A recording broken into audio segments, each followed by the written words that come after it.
Bismillahirrahmanirrahim. Assalamualaikum warahmatullahi wabarakatuh. Pemirsa MTA dimanapun Anda berada. Pertama-tama saya ingin mengucapkan selamat kepada seluruh Ahmadi pemirsa MTA dimanapun Anda berada atas peringatan 118 tahun berdirinya Lembaga Khilafat Ahmadiyah. Merupakan tanda kebenaran dari Hadrat Masih Maud alaihissalam, yakni kita terus menyaksikan pertolongan dan dukungan ilahi yang terwujud melalui khilafah ini setiap tahunnya. Pada program kali ini, insya Allah Ta'ala saya akan mencoba menjelaskan mengenai satu topik yang menarik, yakni khilafat dan mujadidiyat atau kemujadidan.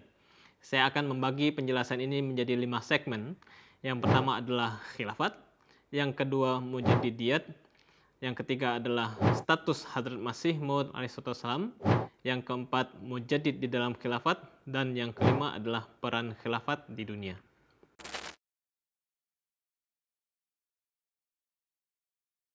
Di dalam salah satu kitab yang ditulis oleh Hadrat Masih Maud alaihissalam, yakni kitab Al-Wasiyat, Hadrat Masih Maud alaihissalam menyebutkan manifestasi dua macam kudrat rahmat ilahi. Yang pertama adalah kenabian, dan yang kedua adalah khilafat. Di dalam kitab ini, Hadrat Masih Maud alaihissalam menjelaskan hakikat manifestasi kedua kudrat Allah Ta'ala ini dengan mengutip apa yang terjadi di zaman Hadrat Abu Bakar radhiyallahu ta'ala. Hadrat Masih Maud alaihissalam mengatakan bahwa setelah kewafatan Hadrat Rasulullah SAW, kemudian timbul kekacauan, timbul kecemasan, timbul kekhawatiran yang sangat luar biasa. Dalam keadaan seperti ini, Hadrat Abu Bakar radhiyallahu ta'ala dibangkitkan oleh Allah Ta'ala yang sekali lagi mengubah keadaan ketakutan menjadi kedamaian dan keamanan. Sebagaimana kita ketahui, beliau diangkat menjadi Khalifatul Rasyidin yang pertama. Hadrat Masih Maud alaihissalam kemudian menjelaskan hal ini dengan merujuk pada ayat istikhlaf, yakni surah An-Nur, surah yang ke-24 ayat 56 yang berbunyi, A'udzubillahi minasyaitonirrajim. Wa'adallahu alladhina amanu minkum wa 'amilus solihati layastakhlifannahum fil ard kama stakhlafal ladzina min qablihim wala yumakkinanna lahum dinahum alladzi irtada lahum wala yubaddilannahum min ba'di khaufihim amna ya'budunani la yusyrikuna bi syai'a wa man kafara ba'da zalika fa ulaika humul fasiqun. Satu hal yang perlu digarisbawahi di sini adalah wala yubaddilannahum min ba'di khaufihim amna. Artinya apa? Artinya khilafat adalah penjamin keamanan dan perdamaian. Selanjutnya Hadrat Masih Maud alaihissalam memberikan jaminan. Beliau bersabda bahwa jelaslah bahwa setelah kewafatanku kalian akan melihat manifestasi kedua dari kudrat Allah Ta'ala. Manifestasi itu akan kekal dan abadi dan akan berlangsung hingga akhir zaman. Pemirsa MTA, apa yang dapat kita pahami dan simpulkan dari semua ini? Jelas sekali bahwa dengan merujuk kepada peristiwa yang terjadi di zaman Hadrat Abu Bakar radhiyallahu ta'ala, dengan merujuk kepada ayat istikhlaf yang tadi disebutkan, dan kemudian dengan merujuk kepada manifestasi kudrat kedua yang abadi dan kekal, Hadrat Masih Maud alaihissalam memberikan kita suatu kabar suka tentang sistem dan lembaga khilafah yang akan berdiri selamanya setelah kewafatan beliau. Perlu kita jelaskan di sini bahwa beliau tidak merujuk kepada mujadid yang akan segera muncul setelah kewafatan beliau untuk menghidupkan kembali agama, melainkan beliau merujuk kepada kedatangan khalifah, sistem khilafat yang akan mewakili beliau dan kepadanya orang-orang akan mengambil baiat. Sabda beliau ini kemudian tergenapi setelah peristiwa yang paling memilukan, yakni kewafatan Hadrat Masih Maud alaihissalam yang terjadi pada tanggal 26 Mei tahun 1908, yang sehari kemudian, yakni pada tanggal 27 Mei 1908, orang-orang kemudian mengambil janji setia kepada Hadrat Al-Hajj Hakim Nuruddin radhiyallahu ta'ala sebagai Khalifatul Masih Al-Awwal yang akan mengawali nizam khilafat ini dan melanjutkan misi dari Hadrat Masih Maud alaihissalam. Dan peristiwa ini kita peringati sebagai Hari Khilafat.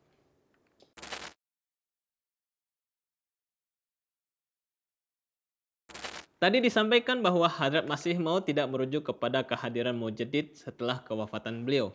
Namun demikian, tampaknya hal ini masih belum dapat sepenuhnya dipahami, sehingga seringkali muncul pertanyaan di setiap zaman Khalifatul Masih, termasuk di zaman Hadrat Khalifatul Masih Al-Khamis Aidallahu Ta'ala bin Nasirul Aziz. Apa pertanyaan tersebut? Pertanyaannya adalah, apakah di masa depan Mujaddid bisa datang? Akan tetapi sebelum menjawab pertanyaan tersebut, perlu kita kembali membahas dan mempelajari perkara Mujaddidiyat atau kemujadidan. Pemirsa MTA, perlu kita ketahui bahwa Islam adalah satu-satunya agama yang sempurna dan telah memperoleh cap kesempurnaan oleh Allah Ta'ala. Selain itu Allah Ta'ala telah memberikan jaminan tentunya bahwa Islam adalah satu-satunya agama yang terus memperoleh perlindungan terhadap kemurnian ajarannya. Hal ini juga tercantum di dalam Al-Quran surah Al-Hijr ayat 10 yang berbunyi, Inna nahnu nazalna zikra wa inna lahu lahafizun. Sesungguhnya kami yang menurunkan az-zikir ini, yakni Al-Quran, dan sesungguhnya kami adalah penjaganya. Hazrat Masih Maud alaihissalam menerangkan di dalam lecture Syalkot bahwa Tuhan tidak memperlakukan Islam seperti itu karena Dia menginginkan agar taman Islam ini senantiasa hijau dan subur, sehingga dari sejak permulaan Allah Ta'ala mengairi taman ini di dalam setiap abad dengan tujuan menyelamatkannya dari kekeringan. Nah, dari sabda ini dapat kita pahami bahwa Mujaddid adalah orang-orang yang Allah Ta'ala ciptakan untuk menjaga kemurnian ajaran Islam ini dari berbagai bid'ah dan menegakkan cahaya yang telah dibawa oleh Rasulullah SAW. Pertanyaan yang muncul kemudian adalah, kapan Mujaddid ini datang? Berkenaan dengan hal ini, Hadrat Rasulullah SAW telah menubuatkan kabar suka tentang kedatangan para Mujaddid di setiap abad, sebagaimana tertulis dalam Sunan Abi Daud, Kitab Al-Malahim, yakni Allahumma sholli ala Muhammad, innallaha yab'atsu li hadhil ummah ala ra'si kulli mi'atin sanatin ma yujaddidu laha dinaha. Artinya, sesungguhnya Allah akan membangkitkan bagi umat ini setiap penghujung 100 tahun orang-orang yang akan memperbarui agama. Hazrat Muslih Maud radhiyallahu ta'ala di dalam tafsir Kabir jilid ke-7 menuliskan bahwa terdapat kesalahpahaman mengenai para Mujaddid, yaitu anggapan bahwa satu Mujaddid dibangkitkan untuk seluruh dunia. Padahal ini sama sekali salah. Yang benar adalah Allah menciptakan para Mujaddid di setiap negara dan di setiap wilayah atau tempat. Tetapi dari segi kebangsaan dan dari kenegaraan, orang-orang menganggap Mujaddid di kalangan bangsanya atau negaranya itu sebagai Mujaddid untuk seluruh dunia. Padahal manakala Islam untuk seluruh dunia, maka adalah harus bahwa para Mujaddid muncul di berbagai belahan daerah dan negara di dunia. Beliau radhiyallahu ta'ala memberikan sebuah contoh, yakni Hazrat Sayyid Ahmad Barelvi radhiyallahu ta'ala. Beliau sesungguhnya tidak diragukan lagi merupakan seorang Mujaddid. Namun beliau bukanlah untuk seluruh dunia, tetapi beliau adalah Mujaddid untuk Hindustan. Jika beliau adalah Mujaddid untuk seluruh dunia, maka timbul pertanyaan, apakah beliau telah memberikan petunjuk untuk bangsa Arab? Apakah beliau telah memberikan petunjuk untuk bangsa Mesir? Petunjuk apa yang telah beliau berikan untuk bangsa Iran? Atau petunjuk apa yang telah beliau berikan untuk bangsa Afghanistan? Sekali-kali tidak. Beliau radhiyallahu ta'ala tidak pernah melakukan atau memberikan petunjuk bagi negara-negara tersebut. Akan tetapi, jika dilihat dari sejarah negara itu, maka tampak bahwa orang-orang yang sedemikian rupa itu menerima wahyu dan ilham, lalu mereka melakukan tugas, yakni memberikan bimbingan kepada penduduk negara mereka. Jadi, mereka pun adalah Mujaddid di tempatnya masing-masing. Maka dapat kita simpulkan bahwa jumlah Mujaddid yang datang, yang bertugas untuk tetap menjaga kemurnian agama Islam itu, dapat lebih dari satu orang dalam satu masa dan terbatas pada wilayahnya masing-masing.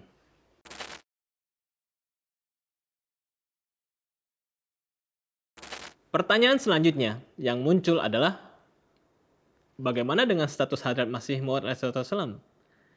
Apakah beliau juga termasuk sebagai seorang Mujaddid? Lalu apakah di zaman diutusnya beliau sebagai mujaddid, lalu juga terdapat para mujaddid yang lain, sebagaimana tadi disebutkan bahwa pada satu waktu atau pada waktu yang bersamaan dapat datang beberapa mujaddid? Dalam kitab beliau yang berjudul Lecture Syalkot, Hadrat Masih Maud SAW bersabda, "Kendati di penghujung setiap abad, kapan saja ada hamba pilihan Tuhan, maka orang-orang jahil senantiasa melakukan penentangan, dan mereka sangat tidak menyukai apabila ada suatu kesalahan yang telah merasuk ke dalam adat kebiasaan mereka, lalu kemudian kesalahan itu diperbaiki. Akan tetapi, Allah Ta'ala tidak meninggalkan sunnahnya hingga saat mendapati umat Islam berada dalam kelalaian pada akhir abad ke-14 dan pada zaman ribuan terakhir, yang merupakan zaman peperangan terakhir antara kesesatan dan petunjuk. Kemudian Allah Ta'ala kembali mengingat akan janjinya dan mengirimkan seseorang yang akan memperbaharui bagi mereka agama mereka, yakni agama Islam." Hadrat Masih Maud kemudian menjelaskan di dalam salah satu kitab yang lain yang berjudul Tazkiratus Syahadatain. Beliau bersabda, "Allah telah melihat kondisi zaman sekarang ini dan mendapati bumi penuh dengan berbagai macam kefasikan, maksiat, dan kesesatan. Kemudian Dia mengirimku untuk menyampaikan kebenaran dan untuk perbaikan. Dan di zaman ini pun sedemikian rupa bahwa setelah mengakhiri abad ke-13 Hijriah, orang-orang dunia telah sampai pada ujung abad ke-14.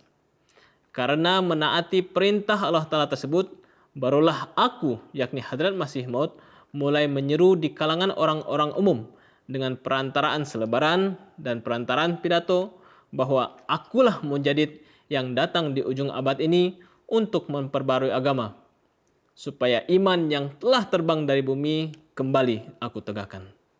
Pemirsa dimanapun Anda berada, jadi dapat kita simpulkan dari sabda-sabda beliau tersebut bahwa beliau alaihissalam tidak hanya memperoleh kedudukan sebagai mujaddid sebagaimana beliau menyatakan dirinya sebagai mujaddid. Bahkan beliau juga mendapatkan kedudukan sebagai mahdawiyat, artinya sebagai al-mahdi. Kemudian kedudukan sebagai masihiyat, yakni sebagai al-masih. Dan karenanya beliau juga memperoleh kedudukan nubuwat, artinya kedudukan sebagai nabi.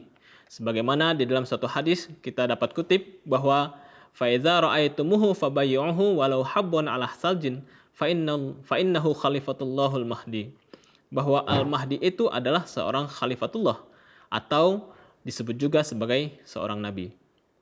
Oleh sebab itu, tidak seperti halnya mujaddid-mujaddid yang lain yang dibangkitkan untuk satu masa dan satu wilayah tertentu. Hadrat Masih Maud alaihissalam diutus untuk seluruh dunia, yang memberikan petunjuk tidak hanya untuk orang-orang pada masa dan wilayah tertentu. Sebagaimana sabda beliau di dalam lecture Syalkot, bahwa selain diriku, tidak ada yang mendakwakan diri sebagai mujaddid di abad ini. Aku adalah mujaddid pada zaman ini, dan aku adalah Masih Maud sesuai nubuatan Hadrat Rasulullah SAW. Dan karena Masih Maud mendapatkan kedudukan sebagai nabi, maka aku adalah mujaddid yang sempurna.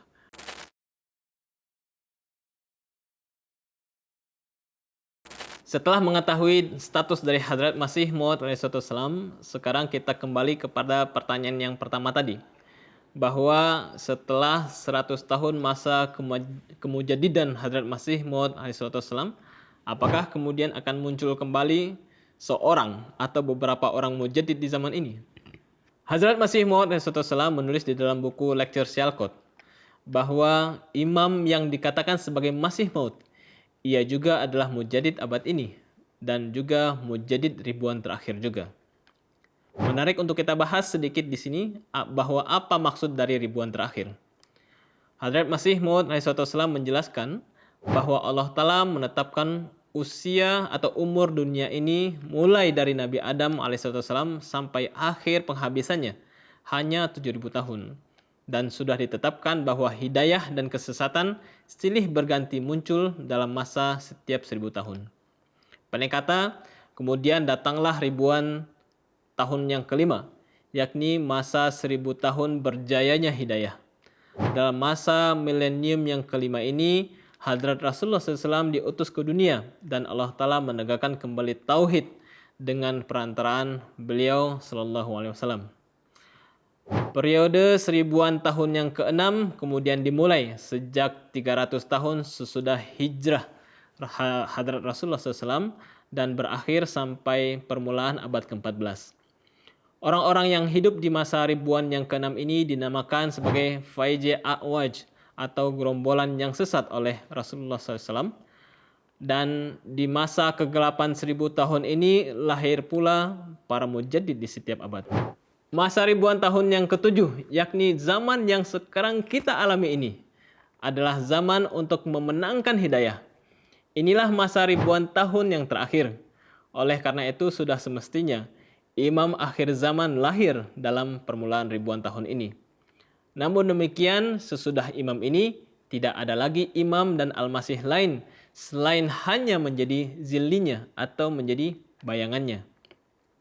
Dari sini kembali kita dapat pahami bahwa kemuliaan dari Hadrat Mirza Ghulam Ahmad alaihissalam ini tidak hanya sebagai mujaddid untuk 100 tahun, tetapi juga menjadi mujaddid untuk ribuan tahun yang terakhir.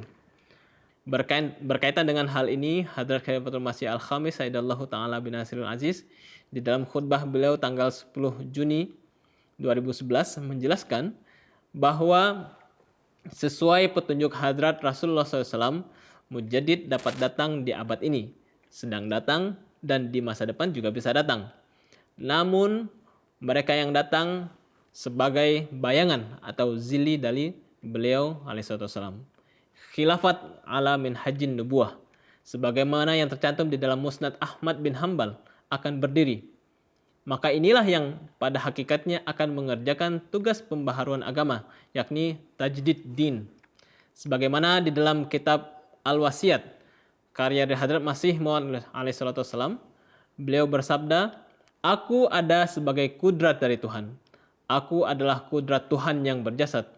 Kemudian sesudahku akan ada beberapa wujud yang menjadi cerminan atau manifestasi kudrat kedua, sebagaimana Hadrat Abu Bakar radhiyallahu ta'ala yang menjadi khalifah setelah kewafatan dari Hadrat Rasulullah sallallahu alaihi wasallam." Jadi, Hadrat Mirza Ghulam Ahmad alaihissalam merupakan mujaddid ribuan terakhir, dan dengan perantaraannya akan berdiri khilafat di bawah mekanisme kenabian beliau, sebagaimana disebutkan di dalam Musnad Ahmad tadi, yakni khilafat ala minhajin nubuwah. Khilafatlah yang akan menjalankan tugas pembaruan agama yang merupakan tugas dari seorang mujaddid. Kemudian Huzur Ayyadallahu Ta'ala bin Nasirul Aziz menambahkan bahwa setiap khalifah pada zamannya adalah mujaddid, karena hal-hal yang merupakan pekerjaan Nabi, pekerjaan itu pula yang khalifah itu kerjakan, baik wujud tersebut mengumumkan dirinya sebagai mujaddid ataupun tidak. Mengumumkan diri sebagai mujaddid itu tidak menjadikan orang tersebut memperoleh kedudukan khilafat. Akan tetapi sebaliknya, kedudukan khilafat adalah sedemikian rupa sehingga setiap khalifah adalah mujaddid. Huzur kemudian menambahkan bahwa di dalam satu waktu telah berlalu banyak mujaddid, bahkan bisa jadi sampai ribuan mujaddid. Sedangkan khalifah, di satu waktu hanya ada satu khalifah. Kini bisa kita pikirkan, siapakah statusnya yang lebih tinggi? Sebagaimana dikatakan, tadi dijelaskan bahwa setiap khalifah adalah mujaddid. Maka apa yang menjadi tugas mujaddid juga dilaksanakan oleh khalifah. Sebagaimana sabda dari Hadrat Masih Maud alaihissalam, bahwa tugas dari mujaddid adalah mengakhiri bid'ah, berpegang teguh untuk menjalankan ajaran yang benar, berusaha mengadakan islah atau perbaikan, merencanakan pertablighan Islam lalu menyebarluaskannya. Maka ini pula yang sedang dilaksanakan di bawah pengawasan Khilafat Ahmadiyah.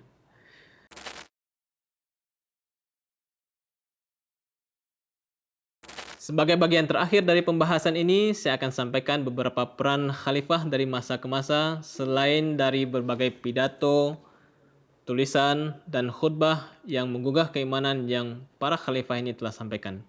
Yang pertama adalah Khalifatul Masih Al-Awal, Hadrat Al-Hajj Hakim Nuruddin.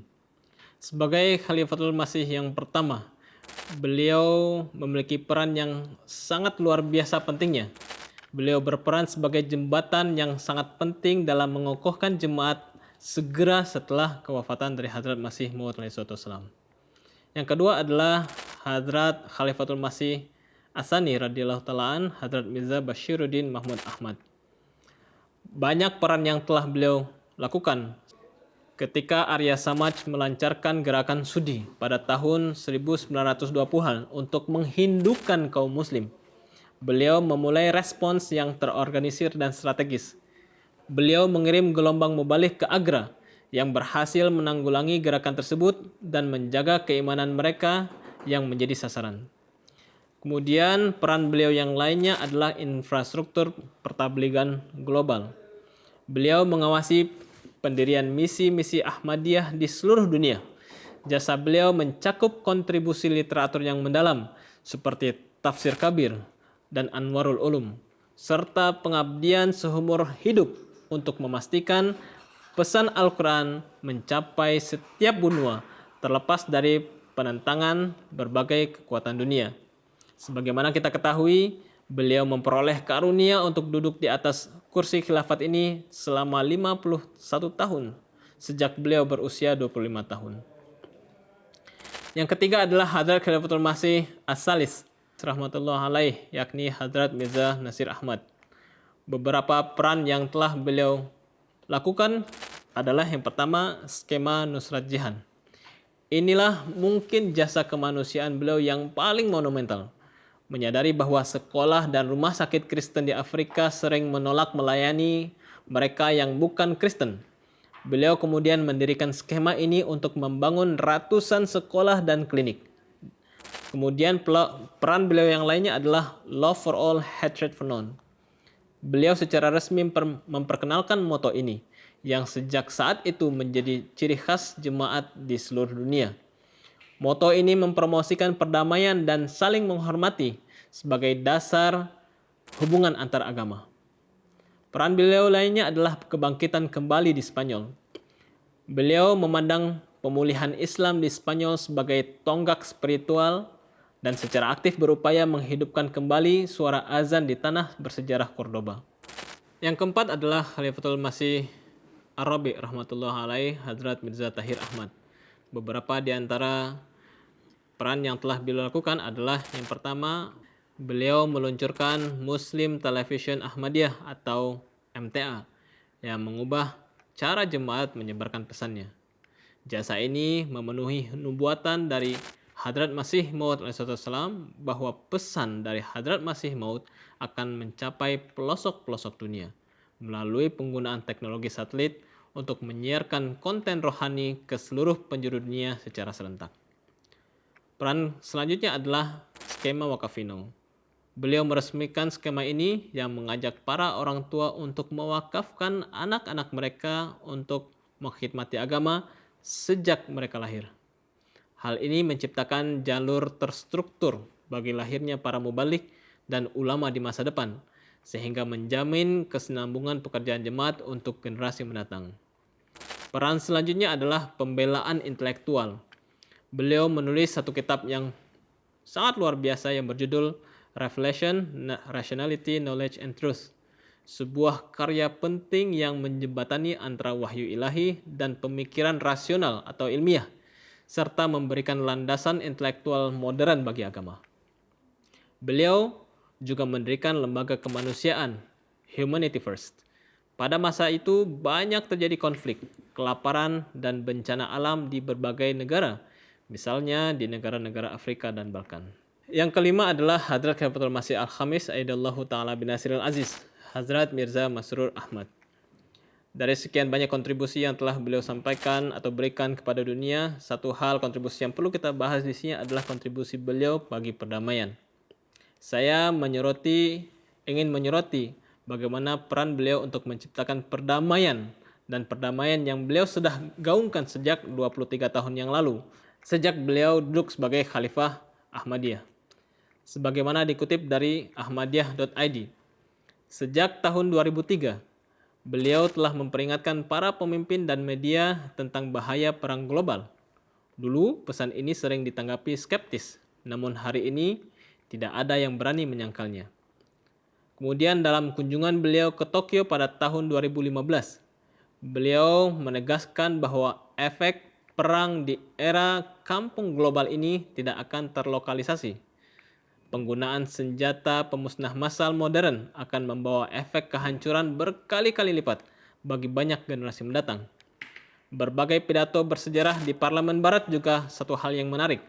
Beliau dengan berani menekankan bahwa PBB bisa bernasib sama seperti hancurnya League of Nations atau Liga Bangsa-Bangsa jika keadilan tidak ditegakkan oleh negara-negara adidaya.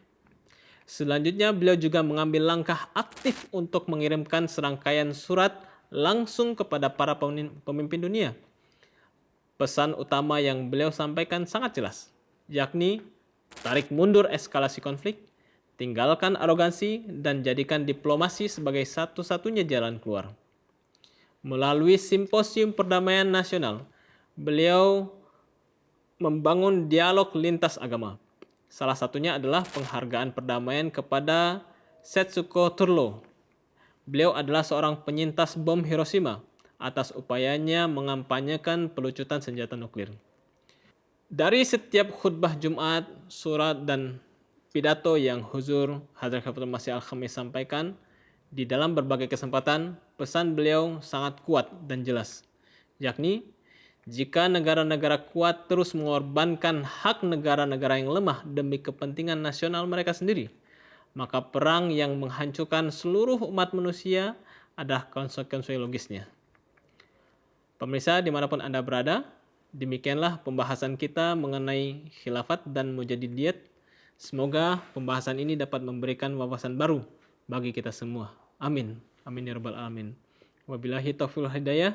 Assalamualaikum warahmatullahi wabarakatuh.